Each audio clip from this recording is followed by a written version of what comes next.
Hola de nuevo y bienvenidos a un nuevo vídeo de la historia y otros cuentos. Seguimos repasando la época de las revoluciones, los diferentes procesos que tuvieron lugar en Europa en el siglo XIX, después del fracaso del Imperio Napoleónico, y hoy nos vamos a centrar en una de estas revoluciones en las que se mezclan, por un lado, elementos del liberalismo y por otros también del nacionalismo. Estamos hablando de la unificación de Italia.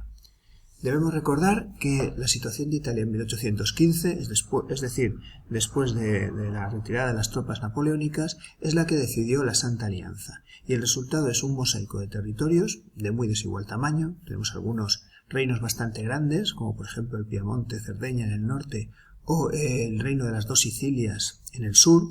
Y también tenemos una diversidad enorme de territorios, de pequeños reinos, repúblicas, incluso ciudades independientes.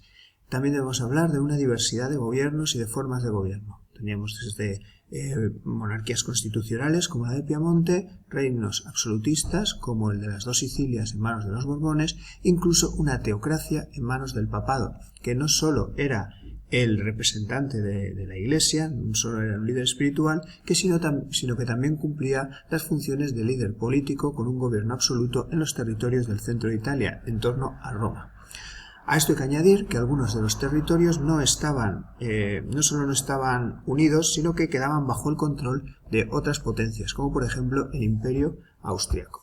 Aquí podemos ver en este mapa la enorme división que había en cuanto a los territorios, y en este otro mapa vemos que el espacio que ocupaba la Lombardía y también la zona de Trieste, también esta parte del Véneto también quedaría bajo control de los austríacos, escapaban a estos territorios italianos. Es importante situar el reino de Piamonte-Cerdeña por la importancia que va a tener en este proceso de unificación de Italia. Respecto a la estrategia que se va a seguir para lograr esta unificación, tenemos como dos vías. Por un lado, Víctor Manuel II, rey del Piamonte-Cerdeña, una monarquía constitucional, y por otro lado la que va a seguir Giuseppe Garibaldi en el sur, con los casacas rojas. Aquí tenemos a Giuseppe Garibaldi, estamos hablando de un proceso doble. Por un lado, la idea que tenía Víctor Manuel, y especialmente su hombre fuerte, Cavour, era un Estado que a través de la diplomacia y del ejército, cuando se diera la oportunidad, ir unificando los diversos territorios hasta crear un nuevo Estado, que unificaría toda la nación italiana. Por otro lado, Giuseppe Garibaldi, siguiendo en la línea de la joven Italia, de Mancini y de los grandes procesos revolucionarios, estaba pensando más bien en una insurrección popular que expulsara a todos los reyes, monarcas y gobiernos y acabara creando una nueva república que sería Italia. Entonces nos encontramos con estas dos tendencias que van a ir en paralelo.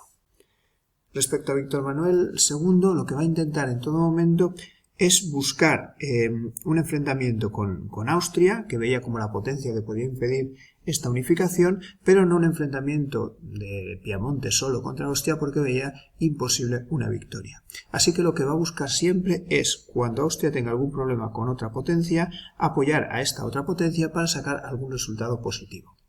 Por ejemplo, en 1859, aprovechando la guerra que va a estallar entre franceses y austriacos, Italia se pondrá del lado de los franceses, consiguiendo la victoria y apoderándose de los territorios de Lombardía, y después permitiéndole a Francia la unificación de los estados centrales en torno a 1860.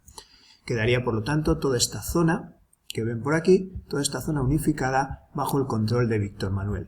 El problema es que a cambio de esto, aquí estaría la Lombardía, que es la parte que le van a quitar a los austriacos, toda la parte que se va a unificar, pero a cambio Piamonte tendrá que ceder los territorios de Niza, en torno a Mónaco, y de Saboya, a Francia. Eran territorios que no eran principalmente italianos. Lo que pasa es que, por ejemplo, Saboya era el solar de origen de la familia de Víctor Manuel, con lo tal es un sacrificio también importante para el futuro rey de Italia. La cuestión es que Francia, gracias a esto, reconocerá a Italia como país, y esto le permitirá continuar con este proceso de unificación. La segunda oportunidad le llegará con la guerra entre Prusia y Austria de 1866. Esta guerra la veremos con más profundidad cuando hablemos del proceso de unificación alemana, pero ya veremos que es uno de los intentos de Prusia por convertirse en el líder de los pueblos alemanes en su proceso de unificación. Esta victoria de Prusia, y con el apoyo de Víctor Manuel, le permitió anexionarse el territorio del Véneto, con lo cual prácticamente había controlado todos los estados del norte.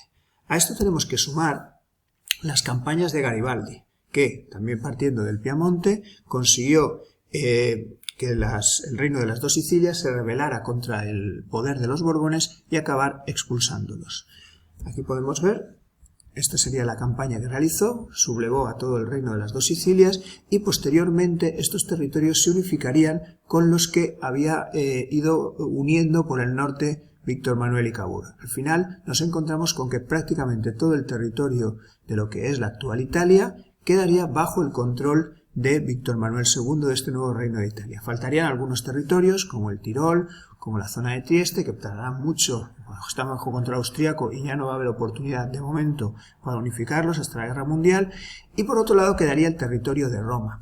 Claro, estamos hablando de unificación italiana que queda incompleta porque falta anexionarse los estados pontificios. El problema con el que se encuentra Víctor Manuel es que Roma queda bajo la protección de Francia. El emperador francés, Luis Napoleón, lo que hace es coger bajo su custodia, bajo su protección este territorio. Allí habrá tropas francesas y el ejército italiano no podrá entrar y Víctor Manuel no conseguirá dominar estos territorios. La gran oportunidad, de nuevo, le vendrá aprovechando un enfrentamiento, pero en este caso no de Austria, sino de Francia. La guerra franco-prusiana, que estalló en 1870, una guerra que también, lo mismo que ocurre con la guerra de Prusia y de Austria, estudiaremos más en profundidad en el vídeo que dedicaremos a la unificación alemana, obliga a los franceses a retirar esas tropas de Roma para defender Francia y la derrota de Francia en esta guerra le deja muy debilitado. Roma pierde la protección que contaba de los franceses y acabará anexionada también al nuevo reino de Italia. Esto genera muchísimos problemas en la relación del papado con el nuevo reino que se había creado, de hecho incluso excomulgará a Víctor Manuel II, pero la unificación italiana ya prácticamente se había completado, con la excepción de esos territorios en el norte bajo control austriaco, pero Italia estaba unificada y Roma se iba a convertir en su capital. Bueno, hasta aquí el vídeo de hoy con la explicación de el proceso de unificación italiano. En el próximo vídeo veremos el proceso de unificación de Alemania y aclararemos algunos de los aspectos que han quedado en el aire, la guerra, especialmente la guerra entre Prusia y Austria y la guerra franco-prusiana. Bueno, muchas gracias y seguimos en el próximo vídeo.